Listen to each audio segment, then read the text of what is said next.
जशोदानंदन ब्रज जन रंजन यमुना तीरवनचारी।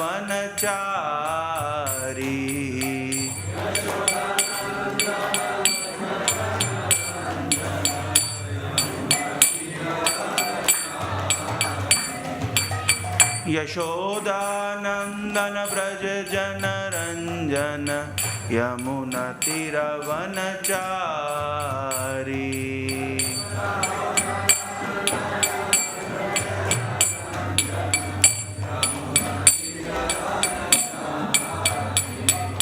जय राधा माधव कुंज बिहारी गोपी जन वल्लभ गिरिवरधारी।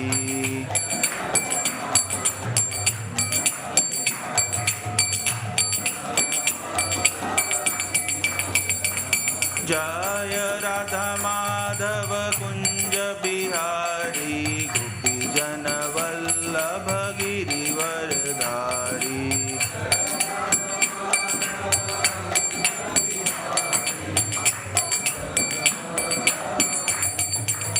जय राधा माधव जय राधा माधव जय राधा माधव जय Radha Madhav.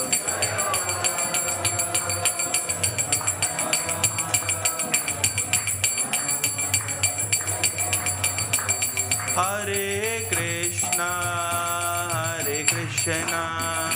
Krishna Krishna Hare Hare Hare Ram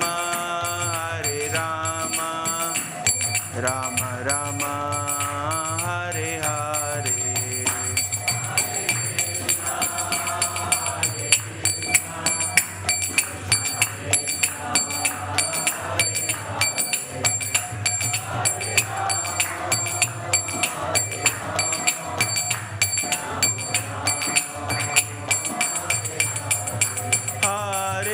Krishna Krishna Krishna Hare Hare Hare Rama Rama Rama Hare Hare।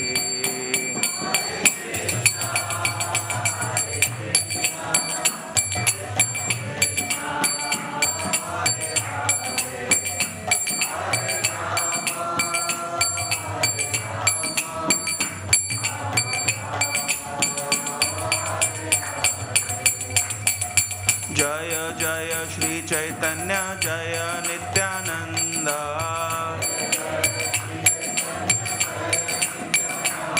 जय जय श्री चैतन्य जय नित्यानंद।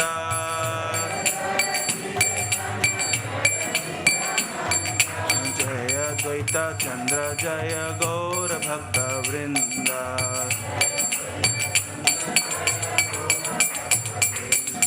श्री अद्वैत चंद्र जय गौर भक्त वृंद। जय गौरनिताय पतित पावन गौरनिताय।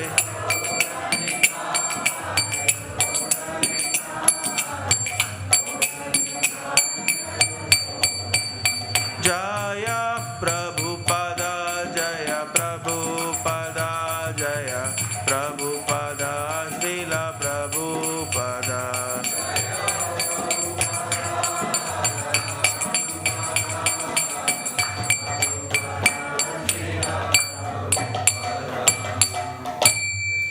कलयुग धाम नाम संकीर्तन की जय। जगत गुरु श्रील प्रभुपाद की जय। ओम अज्ञानतिमिरान्धस्य ज्ञानाञ्जनशलाकया चक्षुरुन्मीलितं येन तस्मै श्रीगुरवे नमः।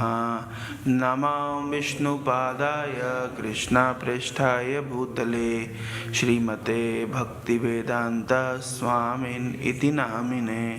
नमस्ते सारस्वते देवे गौरवाणी प्रचारिणे निर्विशेष शून्यवादी पाश्चात्य देश तारिणे जय श्री कृष्ण चैतन्य प्रभु नित्यानंद श्री अद्वैत गदाधर श्रीवासादि गौर भक्त वृंद हरे Krishna Krishna Krishna Hare Hare Hare Ram Ram Ram Hare Hare. Hare Krishna. So this is my great pleasure to be here with all of you.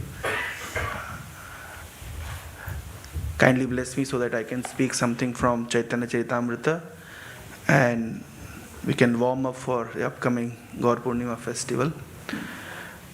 So we'll be reading from Adi Leela, chapter 1, text 6. It's a long verse, so I'll just recite it. Shri Radhaya Pranaya Mahima Kidrisho Vanyaiva Swadyo Yena Adbhuta Madhurima Kidrisho Vamadiha Sokhyam Chasya मद अनुभवतः कीदृशं वेति लोभा तद्भावदया समजनी सचि गर्भ Sindhu हरिंदु. So we'll take the word to word meaning and the translation. Shri Radhaya of Srimati Radharani Pranaya Mahima, the greatest of love. Kidrisha, of what kind? Va, or Anya, by this one. Radha. Eva, alone. Aswadhya, to be relished. Yena, by that love. Adbhuta Madhurima, the wonderful sweetness. Kidrisha, of what kind? Vaiva, or Madiya, of me. Sokhyam, the happiness. Cha, and Asya, her. Mat Anubhavataha, from realization of my sweetness. Kidrisham, of what kind? Va, or iti, thus. Lobha, from the desire. Tat, her. Bhavadhya, richly adorned with emotions. Samajani, took birth. Sachi Garbha, of the womb of Srimati Sachi Devi. Sindhu, in the ocean. Hari, Lord Krishna. Indu, like the moon. Translation by His Divine Grace Srila Prabhupada. Desiring to understand the glory of Radharani's love and the wonderful qualities in him, that she alone relishes in her love, and the happiness she feels when she realizes the sweetness of his love, the Supreme Lord Hari, richly endowed with her emotions, appeared from the womb of Srimati Sachi Devi as the moon appeared from the ocean.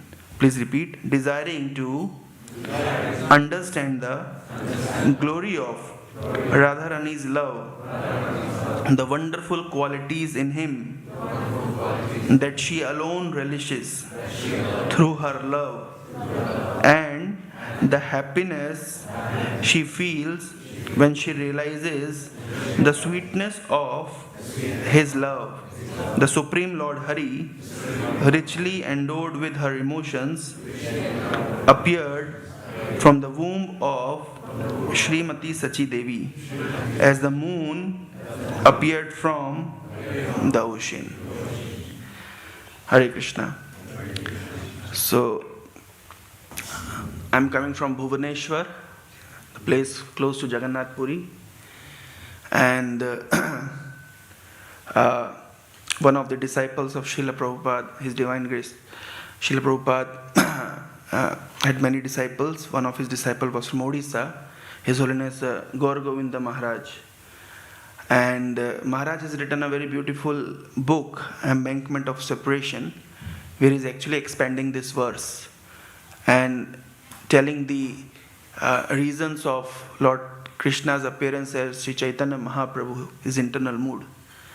So I'll be narrating that pastime and will be warming up for the upcoming Gaur Purnima festival. So Maharaj explains that once upon a time Lord Vishnu, he was contemplating, he was sitting in, we know that Lord Vishnu sits in Vaikuntha on the bed of Ananta Shesha, and Lakshmi Devi massages his lotus feet. And that's the only activity going on in Vaikuntha. There is no other variety actually. And just imagine Lord Vishnu sitting for eternity, lying down for eternity, and Lakshmi Devi simply massaging his lotus feet. And so and the devotees there, the associates of Lord Vishnu, every day coming and offering prayers. So that is the regular, curriculum in the Vaikuntha abode. So one day Lord Vishnu became transcendentally boredom, like he is feeling transcendental boredom. So whenever we, associate any emotions with Lord Vishnu, or means Lord Krishna or Lord Vishnu, we have to add the word transcendental. If he is feeling lusty, it's transcendentally lusty. If he is feeling angry, it's transcendentally angry. If it's feeling boredom, it's transcendental boredom. Why transcendental boredom? Because there is no variety at all in Vaikuntha.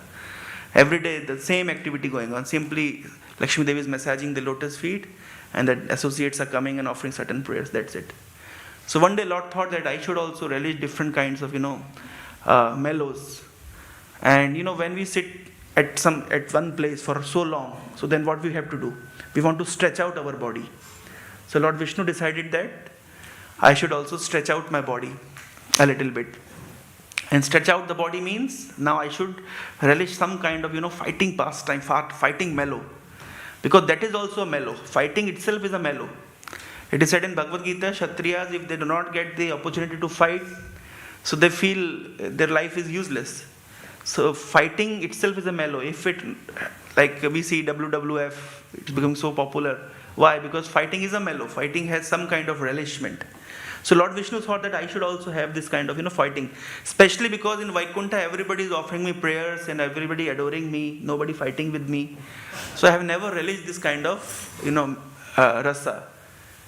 So as Lord decided to relish the fighting mellow, immediately what happens when Lord decides something, Yogamaya, the director of the Lord's pastime, immediately arranges everything. And as Lord decided that I want to relish this fighting mellow, so immediately Yogamaya arranged, the 4 Kumaras, they came and they were obstructed by the associates of Lord Vishnu on the gate. They were not allowed entry. And Jai Vijay said that you are 4 kids. What you'll go and you'll go inside and you'll disturb Lord Vishnu.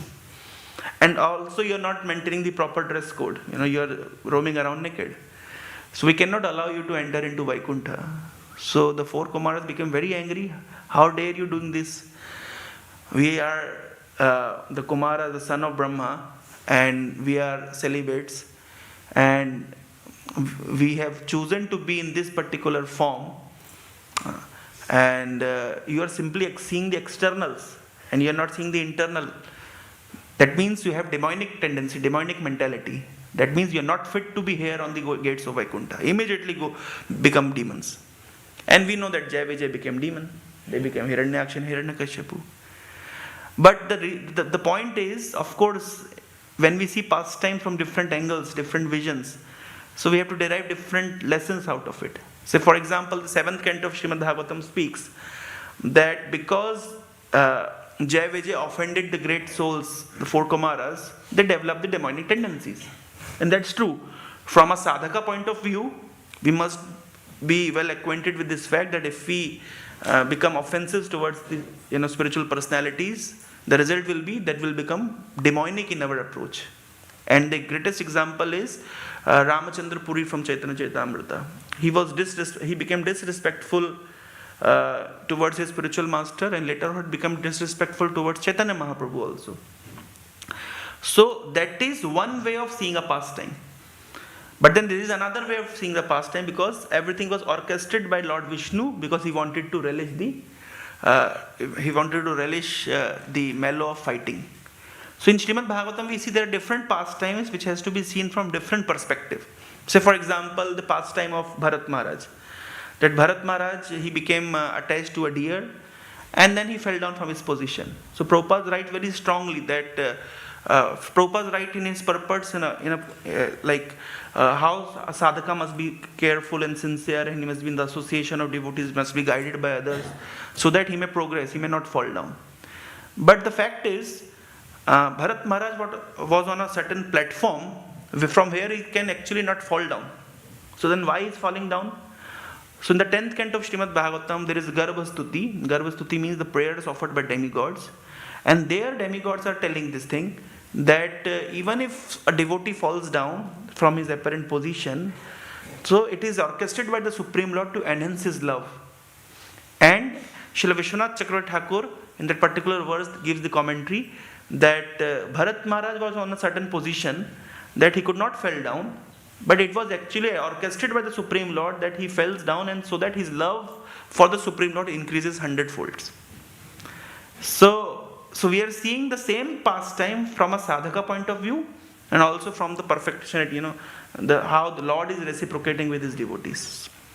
So we see that Jai Vijay's fall down is actually the desire of Lord Vishnu. It's not actually a fall down, it's actually Lord Vishnu wanted to engage himself in the fighting spirit and want to relish that particular pastime, and therefore all these things are orchestrated.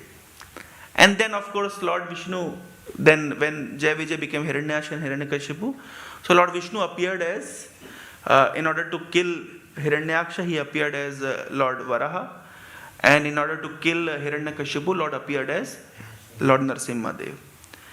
And very interesting point is that when Lord appeared as Narasimhadev, now Gaura Govinda Maharaj explains that Narasimha, the body is like that of a human being, and the body is like that of a human being, and face is like that of a lion. Why not vice versa?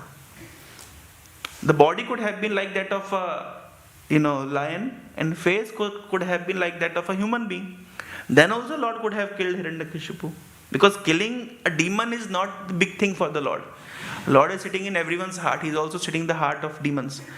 He can simply catch hold of an artery, and a demon can die out of heart attack. So it's not a big deal. So then why Lord exactly took this particular incarnation?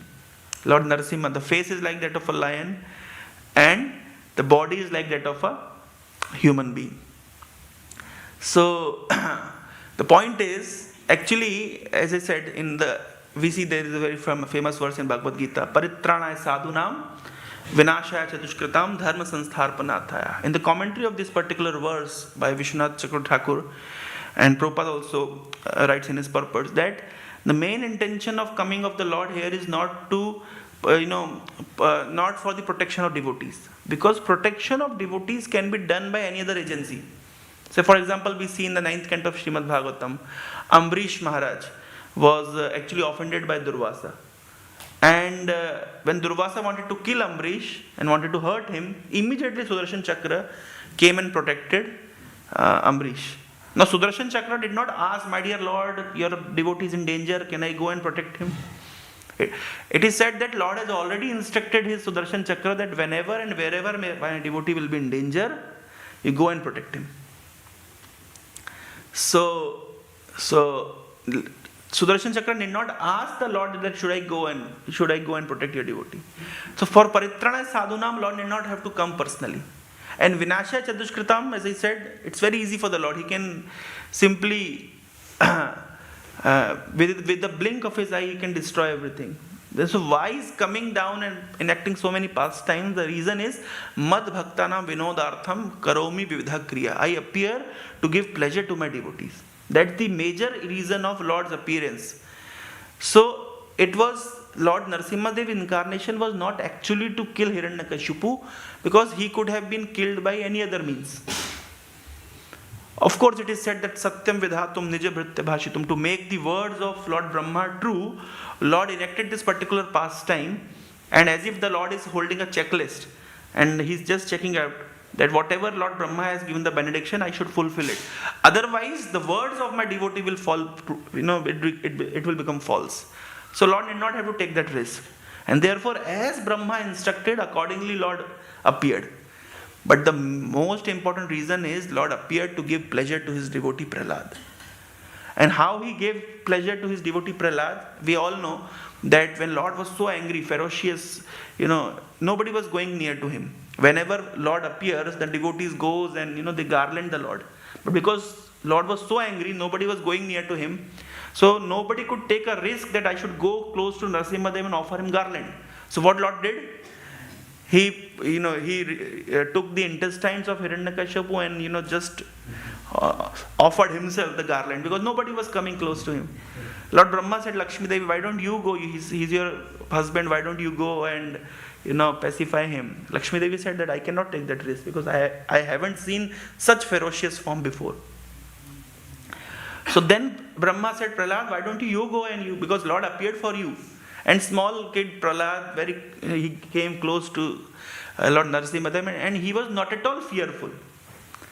He was not at all fearful. It is said that a lion may be ferocious and fearful for the different animals, but for the cubs, it's not at all fearful. In fact, Lord Narasimhadev asked him, Prahlad, aren't you fearful? So Prahlad said, Naham bhivemme ajitya ati bhayanakasya. My dear Lord, I am not at all fearful of your form. And what is the form? Your ferocious form, the manes, your hairs are now soaked in the blood of Hiranyakashipu, and you have this the garland of intestine, and you have big ferocious sharp teeth. So I am not at all fearful. Actually, it is said, how to imagine that what was the form of the Lord. It is said that once upon a time Ravana approached Bali Maharaj, and he said that we are in war with Lord Ramachandra. He never said Lord. He said some guy Ramachandra is there and we are at war with him. So can you please help me? We want to become allies. Just like the war is presently going on, and different countries are becoming allies. So Ravana approached Bali Maharaj and said that, can we become ally and we'll fight against Ram? So Bali said, okay, fine. Why don't you come with me to my courtyard? I have a very beautiful thing. I need to show it to you. And what you have to show? Then Bali took Ravana in his garden, and there was a big golden mountain kind of thing, big. And Bali said, Ravan, you have holded Kailash mountain on your hands. Why don't you pick this up? So Ravana tried, and it was very heavy. Ravana could not actually lift it. And then Ravana said, what is this? So Bali said, actually this is the earring of my great grandfather Hiranyakashipu. It's just an earring of my great grandfather Hiranyakashipu, and you are not able to just pick it up. And that same Hiranyakashipu was killed by this Ramachandra, who came as Lord Narasimha, and Tanu Bringam, just like a small child can simply break the bumblebee. So similarly, Lord Narasimhadev annihilated my great grandfather, and you are not able to pick his little earring, and you want me to come and become allies with you and fight with this Ramchandra. Thank you very much. The doors are there. So Bali actually rejected the proposal. So we can see, how much ferocious form Lord would be having, that his earring is just like a mountain. And Prahlad approaching close to Lord Narasimhadev and not at all fearful. So Lord also became amazed. Why, Prahlad, everybody is fearful of me. Why you are not fearful? If you are not fearful of me, that means you are not at all fearful of anything in this world. Prahlad says, no, my dear Lord, I am fearful of one thing. I am fearful of one thing. And what is that one thing? Because of my previous karma, I have fallen into association of non-devotees, asuras, and I am churning within this, material world. I am fearful of this situation of life. त्रस्तो अस्म्यहम कृपण वत्सल दुस्सहोग्र sansar chakra kadanat grastam pranita. I am being crushed into this sansar chakra. And I don't blame anyone. It is all because of my bad karma. But I am literally fearful of that situation. So I am not at all fearful of, your form. I am fearful of this situation of life. And there is a poet in India. There was a poet, Kabir Das. So you must have heard the name of Kabir Das. It's a old poet, a few hundreds of years back. And he used to write dohas, in Hindi. So one doha he wrote, चलती चकिया देख कर दिया कबीरा रोए, दो पाटन के बीच में साबत बचा न कोए. The chakki, I don't know whether you have seen that chakki, because in initial days, it was hand chakki. Chakki means the grinder with which we used to grind the grains. So this entire material world is like, if the duality of this material world is just like a chakki, and each and every one of us are grinding in this, being crushed. So Prahlad Maharaj said that I am fearful of this particular situation of life, and therefore, my dear Lord, why don't you call me back? So there was one of the disciple of Kabir Das. He said that chalti chakya dekhkar diya kamal thataye. The guru is saying, I am seeing this crushing wheel, and I am fearful of that crushing wheel. And the disciple is saying, I am very happy seeing this crushing wheel. So guru asked disciple, why are you happy? I am crying, why you are happy? He said, you have forgotten one fact. The grains which is close to the axis does not grind at all. Shri Radha Kukulanand ki jai, Ram Lakshmana Hanuman ki jai. So the disciple told his guru that, my dear Gurudev, you have forgotten to see one thing.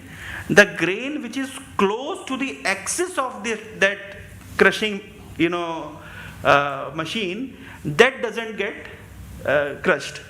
Similarly, if we take shelter of the axis of this material world, and who is he? Supreme Lord Shri Radha Gokulananda, then will be saved and will not be crushed. So Prahlad Maharaj was actually not at all fearful of Supreme Lord, because he has taken the complete shelter.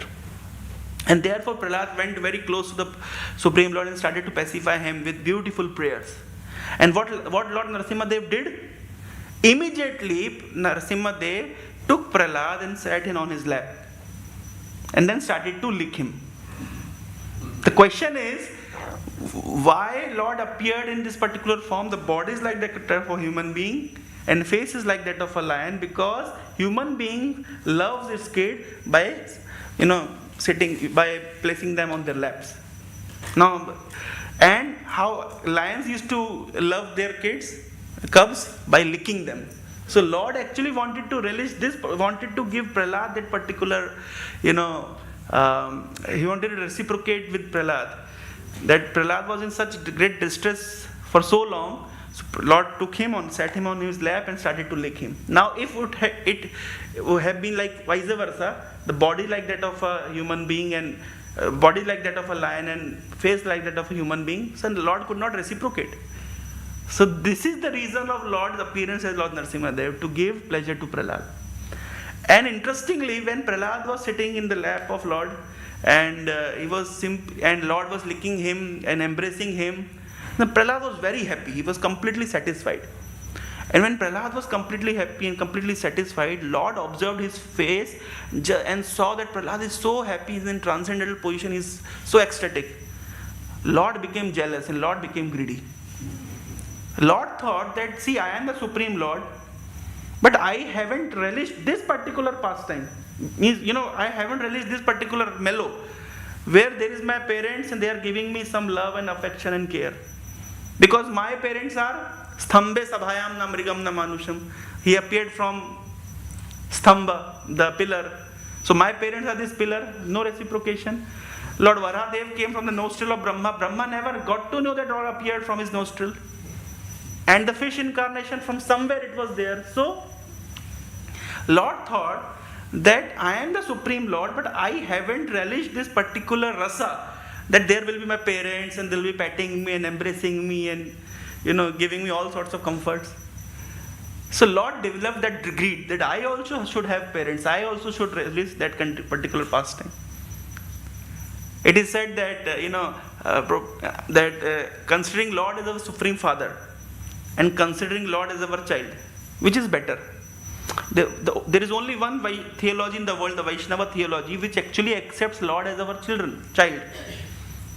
All other theologies says God is our Father, including Bhagavad Gita says, Pitamasya Jagato Mata Dhata Pitama, Sarva Yonisho Kontya Murtaya Sammantiya, Tasam Brahma Madhyuni, Aham Bija Pradapita. I am the seed giving Father.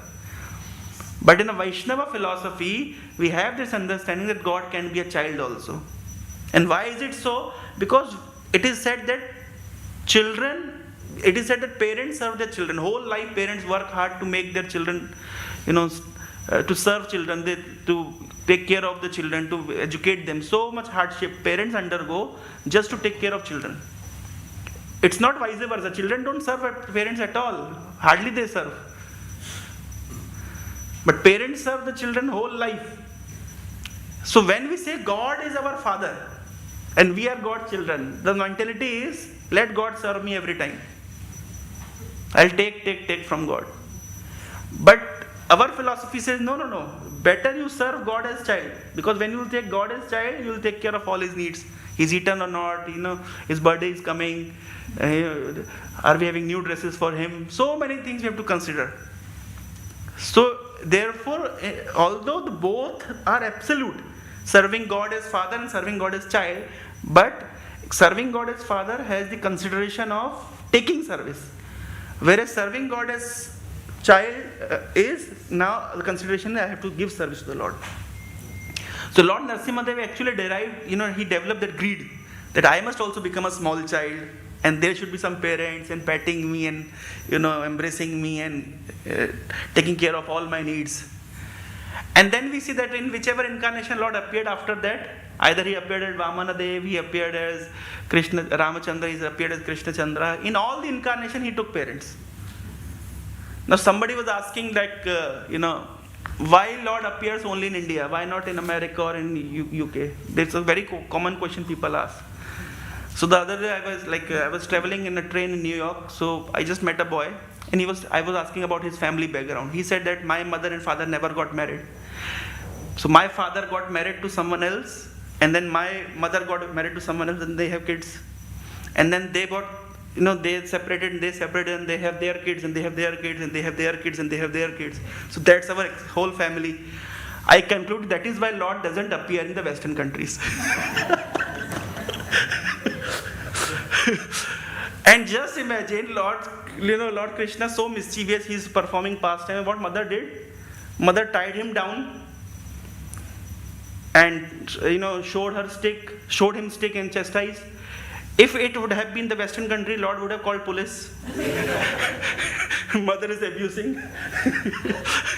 So therefore, Lord did not want to take any risk. Therefore, he doesn't appear in Western countries. He always appears in India. So after the incarnation of Lord Narasimhadev, Lord appears in all the incarnations, but he accepted parents. And we see he accepted parents. There are certain pastimes of Lord Ramachandra in Vatsalya Rasa. He's experiencing Vatsalya Rasa from his parents. But then it's very limited. Lord Ramachandra is a very good boy. And not at all naughty. But when children are not naughty, then there is no reciprocation, very less reciprocation. Children are meant to be naughty. They are meant to make mistakes and do mischievous acts. But Lord Ramachandra, no mistake at all. He's a perfect man. He's a perfect child. So he relished Vatsalya Rasa, but he relished Vatsalya Rasa to the very limited extent. But when he appeared as Lord Krishna Chandra, his Vatsalya Rasa was on the, and therefore we see in Ramayana, we don't find many pastimes of Lord Ramachandra in Vatsalya Rasa, very limited pastimes. The question arises why? Because yes, the Vatsalya Rasa pastimes are manifested in Lord Ramachandra's pastime, but it is very limited. But in Krishna Chandra's pastime, there are infinite number of reciprocation with the parents. Krishna eating dirt and mother asking, have you eaten dirt? No. Telling lies at Lord Ramachandra, he's a Maryada Purushottam, he never tells lies. And then stealing butter. Now we see, just imagine, each and every incarnation has a purpose. Say for example, people say that, if a fly comes near the deity cannot, cannot just remove the fly. So if your God cannot just, remove the fly, what good it can do to you? People ask this question. But Lord has incarnated as deity not to remove flies. He's standing there just like a statue and allowing his devotees to remove the flies. That means Lord is incarnated as deity form. The only purpose is to take service from his devotee. He'll never do anything else. Now what to say of removing flies? He can destroy the entire universe. But he has become so dependent upon his devotees that even just to fly the flies, Lord is just standing. He'll not do it. It is duty of the devotee to do it. So it's the purpose of his incarnation. The purpose of incarnation of Lord Narasimha is to give protection to his devotees and to make them fearless. Now just imagine a gopi entered into her gopi is hearing from outside that some noise is coming, and what's going on. So as gopi entered into the door, into the gate, and what she saw, that Lord Narasimha Deva is stealing butter. Just imagine, Lord, how she would have felt. She would have died out of heart attack, shock. Lord Narasimha Deva stealing butter. No emotion, rather all emotion dies. Shocked. Because Lord Narasimha Deva's incarnation is not to steal butter. It's not meant for it. But when Krishna Chandra steals butter, the love of the gopis increase multifold. So each and every incarnation has a purpose. Once upon a time, Lord was enjoying with his friends, and they all decided that okay, we'll steal butter. And as they entered into the room, the butter was hanging, but it was, the Lord's height is very small. The butter is, very far. What to do? So Lord decided, fine. Some of the friends, they became just like a horse, and Lord stood over them. And then somehow he managed to catch the pot of the butter. And as he managed to catch the pot of the butter, his dhoti became loosened. Now just consider, Lord is holding the pot of the butter, and the dhoti has become loosened. So what should be the priority? Butter should be the priority, or dhoti should be the priority? What should be the priority? What Lord should do? He should continue with the butter, or he should catch hold of his dhoti. But Lord's another name is Chaturbhuja. Immediately he manifested 2 more arms and tightened his dhoti. So we see there are varieties of pastime with his, with the Nanda Maharaj, with Yashoda, Lord Krishna carrying the, footwears of Nanda Maharaj. Just when we see that particular painting, how enchanting that painting is. So that means Lord's incarnation as Krishna, and then he's relishing Vatsalya Rasa, it's the fullest extent. And Lord Ramachandra also had some friends. But all the friends of Lord Ramachandra, say for example, Vibhishan was a friend to Lord Ramachandra. Sugriva was a friend to Lord Ramachandra. And Nishad Raj, he was a friend of Lord Ramachandra. But we can never imagine the friends of Lord Ramachandra putting hands on his shoulder. Can we ever imagine? The friend Vibhishan putting arms around Lord Ramachandra. Hey guy, how are you? So there is friendship. But there is friendship with great awe and reverence.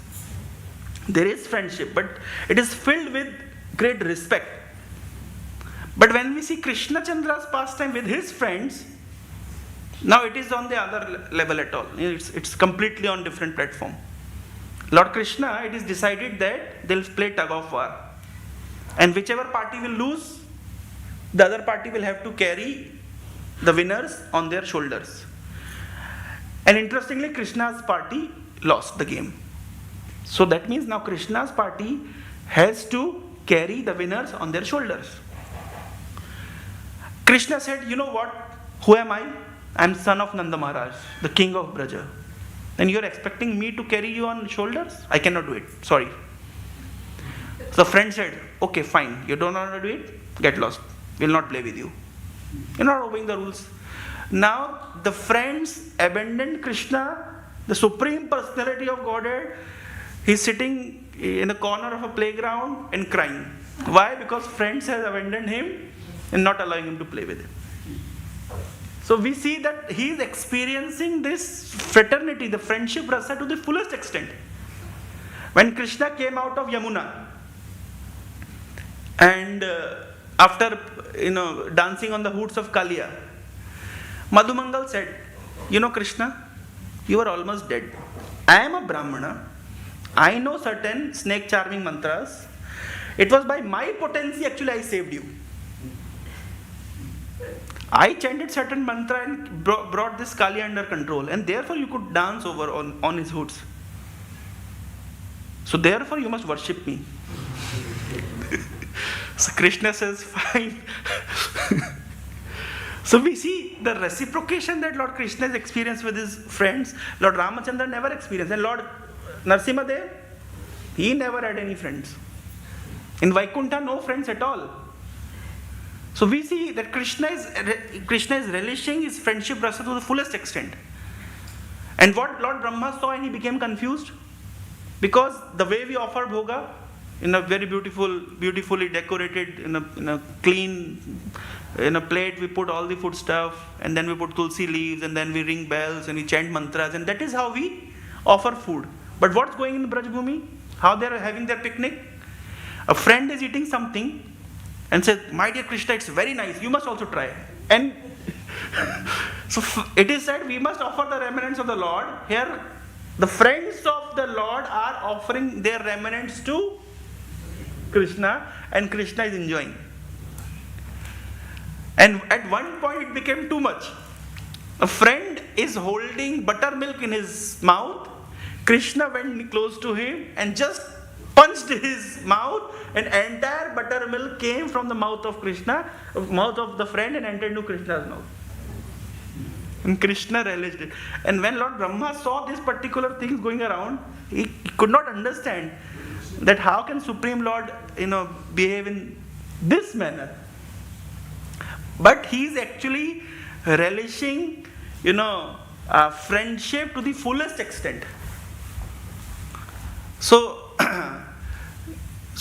that means now Lord has relished the Vatsalya rasa to the fullest extent. He has relished friendship to the fullest extent, and then comes conjugal relationship. Out of all rasas, the most intense is the conjugal relationship. Now Lord Ramachandra has already taken a vow that I'll accept only one wife. So when he was passing through the forest of Dandakaranya, so the sages approached him and they wanted to reciprocate serve Lord in a conjugal relationship. But Lord said that, see, I have already taken a vow that I'll only accept one wife. So I'll come in next incarnation and I'll accept, you all can become gopis, and then we'll have loving reciprocation.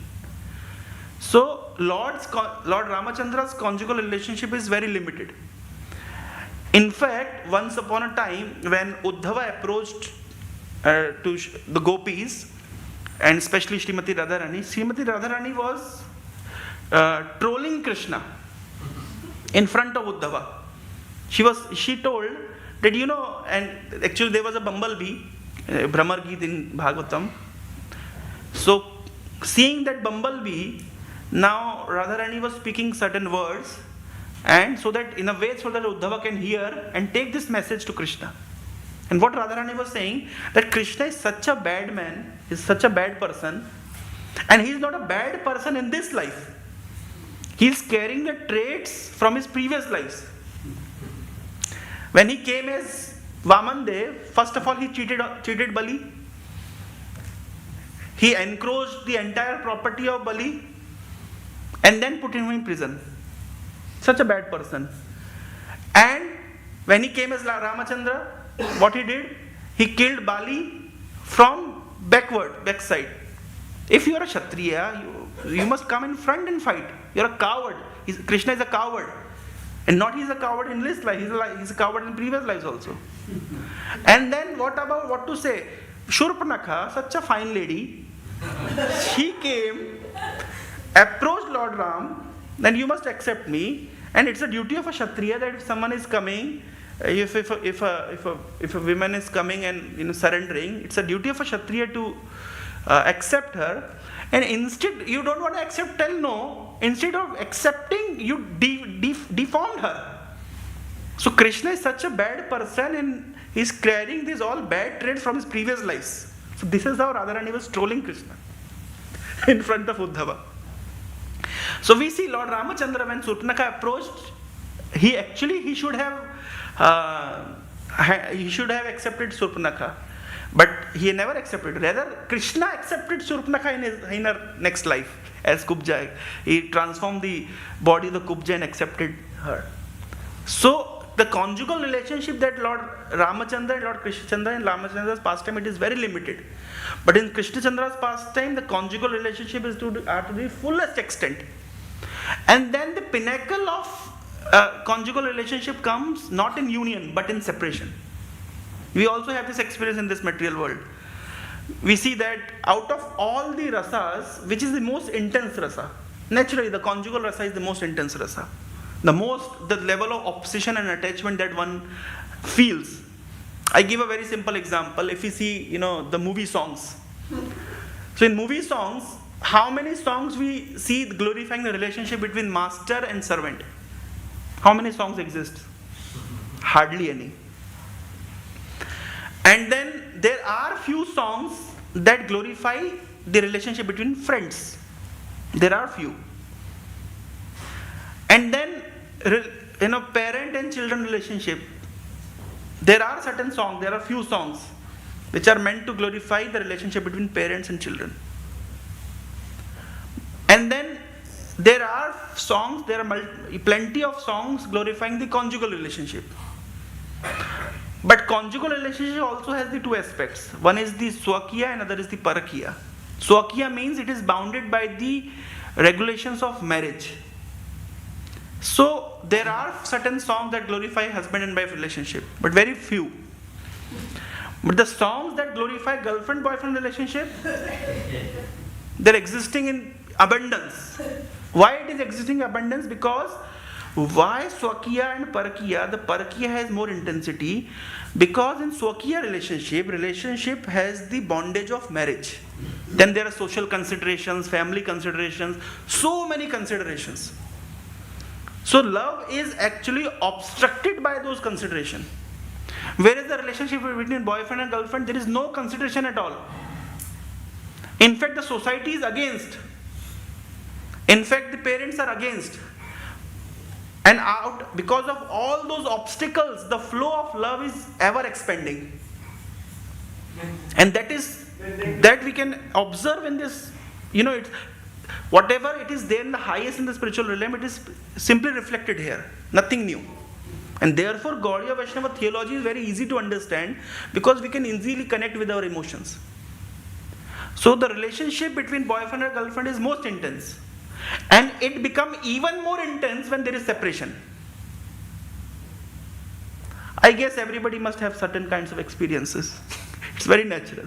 When there is separation, the obsession becomes even more intense. I remember few days back I met an industrialist. He was celebrating his 50 years of his marriage anniversary. And he said, Prabhu, although I am celebrating 50th year of my anniversary, but can I tell you one thing? I said, yes. The girl whom I actually loved, I actually went out for making money and her father got her married. So therefore I had no option. But even after 50 years of my marriage, I still remember her. So why is it so? It is, first of all, it is very natural. Second thing, separation is more obsessive. Separation is more obsessive. And therefore, when we see that the relationship between gopis and Krishna, the pinnacle of that reciprocation comes when there is separation. But in Lord Ramachandra's pastime, there are separation. In two instances we see. There is separation first of all, Ravana kidnapped Sita. So there is separation. And when in Ayodhya, when the citizens were, telling, something bad about Sita, so again Lord Ramachandra abandoned Sita, banished Sita. But this separation does not have a variety of loving reciprocation. It's a very limited, it is called forced separation. And it is filled with pain. It has no pleasure involved. Whereas we see that in the conjugal relationship of Srimati Radharani and Krishna and the gopis, the separation has different varieties. Once upon a time, it was decided that Krishna will go, he'll spend his night in the groves of Srimati Radharani. But in the midway, he changed his mind and he went to the groves of Chandravali. And as Radharani and her Sakhis got to know that Krishna has cheated Radharani and went to Chandravali, they became very angry and said, we'll never allow Krishna to come here again. So in the next morning when Krishna came to his senses, oh my, I made a great mistake. I have, hurt Radharani. So let me go and, let me just offer my obeisances and ask for beg for forgiveness. So as Krishna came, the Lalita Sakhi and Vishakha Sakhi, they were guarding the gates. You cannot enter here. We'll never allow you to enter. You are such a bad person. You are simply giving distress to our mistress. So we cannot allow you. And then Krishna started to cry. There was no hope that Krishna can ever meet Radharani. And then what Krishna did? Krishna went close to the banks of Ganges and banks of the Yamuna and was simply crying. And at that time Yogamaya, the Purnamasi, she came. And Krishna, why are you crying? Is it because you are not able to meet Radharani? So Krishna said yes. So Purnamasi said that, okay, I can make some arrangements for you to meet Radharani. I can make some arrangements. But you have to change your attire. Because if you'll go in this attire, you'll be catched. So therefore, you have to change your attire. So what attire you'll do? Okay, you become a sannyasi. You become a sannyasi. And how to become a sannyasi? First of all, change your pitambar, yellow dress, take saffron. So Krishna wears saffron clothes. And then a sannyasi does not hold flute. He holds danda. So you give up your flute and catch hold of a danda. So he catch hold of a danda, give a flute. But the bodily complexion is bluish in color. So you'll simply get caught. So you have to change the bodily complexion. So you become quite golden yellow. So you become molten golden yellow. But then one more thing left. Your hairs are very curly and easily anyone can. Your name is Keshava. Your hairs are so nice. Everybody will get to know that you are Krishna. So shave it up. So just imagine Krishna in molten golden bodily complexion with saffron robes, holding danda and head shaved. Which form is this? This is Gauranga Mahaprabhu's form. And Yogamaya arranged, Purnamasi arranged, and he went close to Krishna and went close. Krishna in this form went close to the groups of Radharani and he was simply chanting some mantras. And as Vishakha Sakhi and Lalita Sakhi saw, and some sannyasi is coming, he must be knowing some astrology. He can see the palms of her mistress and find out that what is wrong in her karma and why she is suffering so much. So they called Sannyasi Thakur, please come here. Do you know some astrology? Can you read some palm and can you, tell the future of her mistress? He said, yes, I can do it. But then there is a problem. The problem is, I am a sannyasi, so I cannot catch hold of, someone's hand, especially the girl's hand. So, but then how you'll see the future then? The sannyasi Thakur thought for a while. But my guru has trained me to read the lines on forehead. So if your friend can show me her face and if I can see her forehead, so then I can tell the future and I can also tell the remedy of the whatever problems are there. But then it's a very difficult thing because our mistress shows her face only to one person, Krishna. And then Sannyasi Thakur said, see, try to understand, I am a sannyasi. I have already transcended all the modes of material nature. I am beyond all the desires. So there is no law. I am just like a father to her. Why? So what's the big deal? She can show me her face. And then they consulted among each other, and they decided, after consulting amongst each other, they decided fine, that okay, Radharani will unveil herself and will show her face to the Sannyasi Thakur, so the Sannyasi Thakur can read the lines on her forehead.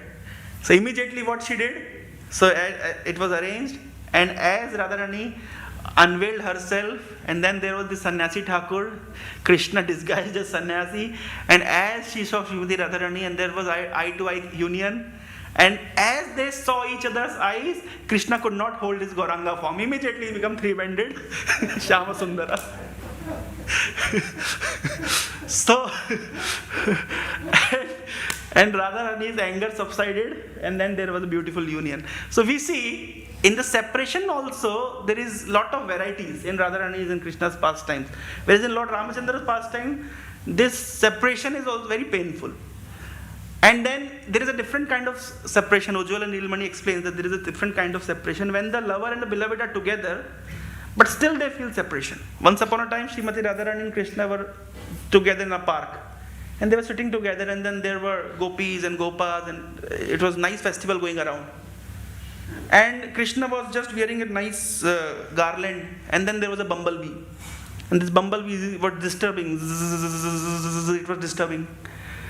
So what to do? It's, now Krishna wanted to talk with Radharani, Radharani wanted to talk with Krishna, but there is a bumblebee disturbing. What to do? So immediately Vishakha Sakhi came, and with her chavar, she fanned the chavar, and the bumblebee left. But another name of bumblebee in Sanskrit is Madhusudan. Madhu means honey, Sudan means one who sucks. So Vishakha Sakhi said, Madhusudan left. And as Vishakha Sakhi said, Madhusudan left, immediately Radharani started to cry. Now Krishna is sitting right next to Radharani. But as she heard that Madhusudana left, immediately she started to cry. Seeing Radharani crying, Krishna started to cry. Seeing Krishna and Radharani crying, the gopis started to cry. And seeing gopis crying, the gopas started to cry. Seeing all of them crying, the animals, the birds and beasts, they started to cry. And as animals, birds and beasts, they started to cry, the creepers and the trees and the plants, they all started to cry. And it was a whole crying festival in the Braja. The reason is, Madhusudana left. The point is, the obsession of separation is so hard that even in the presence they feel separation. In fact, it is said that one who is spiritually advanced, they consider that Lord is far away from me. One who is very close to Krishna considers that Krishna is far away from me. Whereas one who is very far away from God, if you go and tell them, why don't you come to temple? You must come to temple sometime. Their answer is, God is everywhere. Why to go to temple? God is here. They immediately claim God is here. So those who are spiritually immature, they consider God is very close to me. But those who have become advanced in their spiritual relation, they consider that God has become He's gone far away from me. So Srimati Radharani is always in the mood of separation. She's always and when Krishna is not with her and they are about to meet, she considers Krishna will come, will meet, I'll serve Krishna in different varieties of ways. When they are together, Radharani thinks, now Krishna will go away, now Krishna will go away, now Krishna will go away. And then Krishna goes away, again Radharani says, Krishna left. So Radharani is always in the mood of separation. And that is the mood Sri Chaitanya Mahaprabhu is exhibiting in his pastimes. Constantly in the mood of, constantly relishing the mood of separation. And then there is a separation when Akrura came. And Akrura, took away Krishna and Balram. And then these gopis, they were all feeling pangs of separation. And when they were feeling pangs of separation, so Krishna thought that I must pacify my friends in the Brajbhumi. So Krishna told Uddhava that, Uddhava, why don't you go and pacify my friends and my parents there at Brajbhumi? So why Uddhava was chosen? Because Uddhava came from a very aristocratic background. He studied from the University of, Brihaspati University. He studied from that particular university. And Uddhava thought that I'll go immediately, I'll pacify, I'll give some words of wisdom to the Brajvasis, and immediately they'll understand. So Uddhava came, and as Uddhava came, first of all near Nanda Bhavan he saw an entire pool. And what is this pool? It is made up of the tears coming out of Nanda Bhavan. Yashoda and Nanda, they are simply crying. So Uddhava became little confused, little bewildered. But as he came closer, he saw that in the house of Yashoda and Nanda Maharaj, there are cobwebs on the stoves. That means they are not cooking at all. So Uddhava asked, why are you not cooking? So Yashoda said that, for whom should I cook? Because I used to cook for Krishna, now Krishna is not here. And then Uddhava started to give some words of wisdom to Nanda Maharaj and pacify that, my dear Lord, why are you, my dear Nanda Maharaj, why are you so crying? Krishna is present everywhere. He is the Supreme Lord in everyone's heart. In fact, in Gopi Geet, Gopi said this line, Sakhalu Gopika Nandano Bhavan Akhila Dehi Nam Antaratmadrek. Gopi said, actually you are not the son of Nanda Maharaj and Yashoda. Gopis are telling Krishna, you are not the son of Nanda Maharaj and Krishna. Because if you would have been the son of Nanda Maharaj and Yashoda, you would have understood their feelings. Rather, who you are? Akhila Dehinam Antaratmadrek. You are simply an inert Paramatma in everyone's heart. You do not understand anyone's feelings. Paramatma does not understand anyone's feelings. Paramatma only witnesses the feelings, but it does not take part in the feeling. So Gopis are actually trolling Krishna. They are saying, you are actually not at all son of Nanda Maharaj and Yashoda. You are simply a Paramatma, that's it. So it's a hurting statement for Krishna. How can you say this? So same thing Uddhava told, my dear Nanda Maharaj, why are you crying? Krishna is everywhere. He is present everywhere. You can simply, simply you can just meditate on him and you can understand him. So Nanda Maharaj said, Uddhava, I was considering that you are an intelligent person, but today I got to know that you are a fool number one. And why you are a fool number one? Because, say for example, if our kartal gets lost, the temple commander will be very angry. 20 pounds kartal got lost. And if somebody will come to temple commander and pacify that, why are you taking so much anxiety? It was just a kartal, nothing to worry. But can I tell you one thing? It was not brass kartal, it was gold kartal. So will this statement pacify the temple commander or will aggravate his feelings? Aggravate his, the feelings of loss. Naturally it will increase the feelings of loss. So Nanda Maharaj said, Uddhava, earlier I was considering that my child has gone away from me. Today you are coming and giving me, and making me understand that child not gone away, God has gone away. I was earlier considering only I have lost my child. Today you are telling that you have lost God. So Uddhava actually became so bewildered because Uddhava was sent by Krishna to Brajbhumi to console his friends and parents.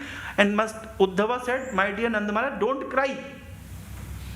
But the entire scripture, the verdict of all the scriptures of this world is that one must cry for Krishna. Because we have already cried for so many things for so many lifetimes. The perfection of our spiritual life is that when we start to cry for Krishna. And here is Uddhava came here with the conclusion that you must not cry for Krishna. So it's contradictory. So Uddhava became bewildered. How can I speak something which is against the scriptures? And seeing the love of Brajvasis and Gopis, Uddhava became fainted. He came with a verse, I'll come in the morning, by evening I'll leave. But for many, many months he stayed in Vrindavan and never wanted to leave. And Krishna used to go to his terrace and he used to, with his binocular, why Uddhava is not coming back. He said that he'll come back by evening. For months together now he's not coming back. And when Uddhava actually came back, his situation was just like a madman. Krishna said, what happened? Why are you mad? So Uddhava said, you are mad. You are not going there. You are aggravating the feelings. You are not understanding their feelings.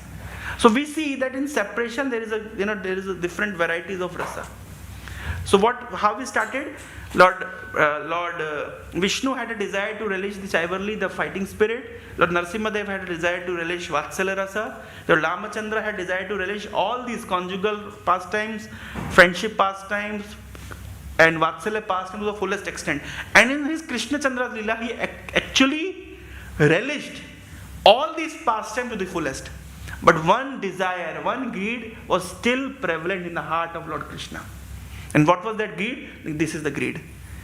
The Krishna wanted to understand that what is the glory of the love that my devotees, why Srimati Radharani loves me so much?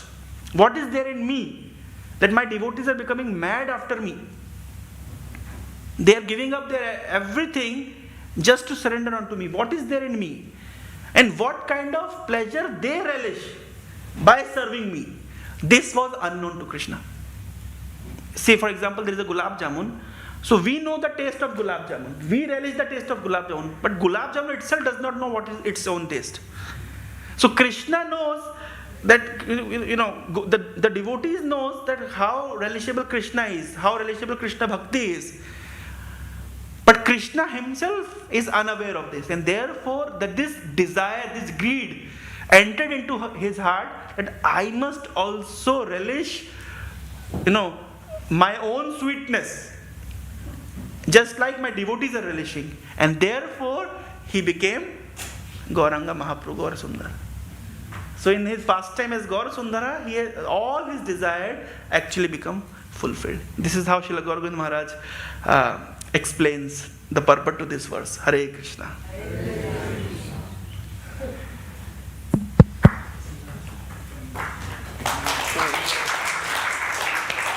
Any questions or comments? Yes, Prabhu.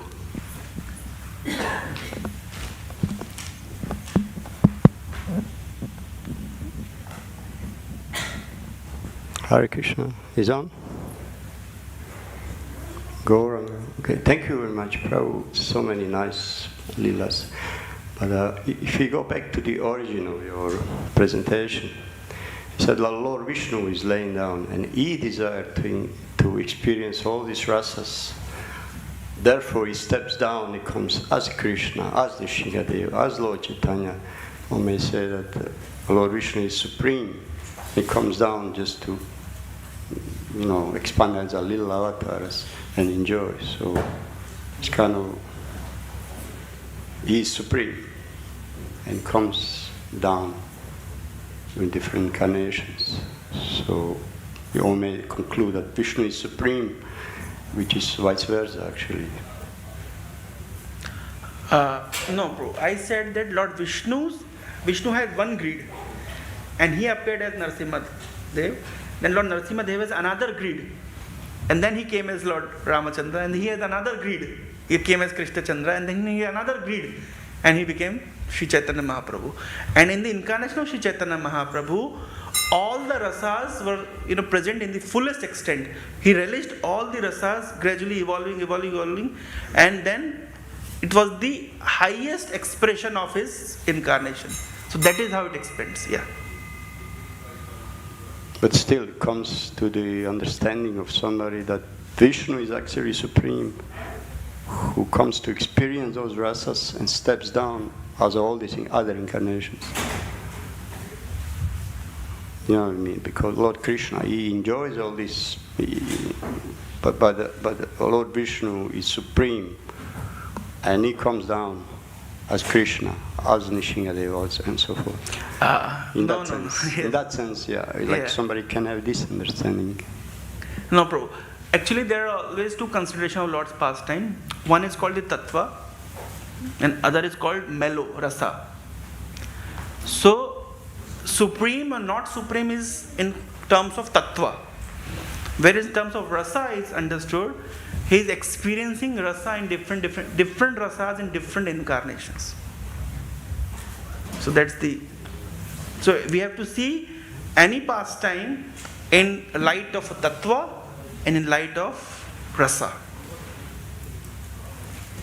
I just remember now, recently I was listening to some class. He said that if you observe the things from this universe, then all incarnations come in through the Vishnu. But if you zoom yourself out from this universe and see above, then you see that all incarnations come from Krishna. Actually. Yes, true. So it is kind of interesting, a good analogy. Thank you. Thank you. Hare Krishna.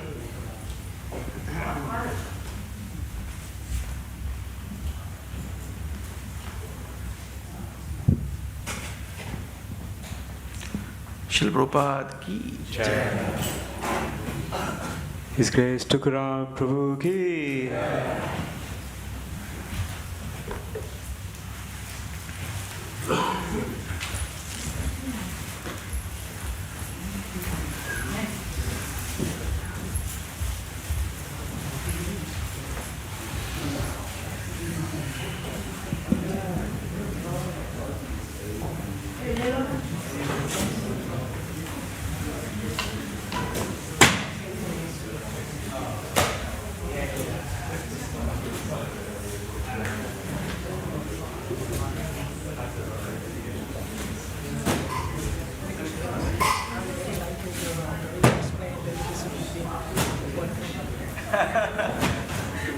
Very nice.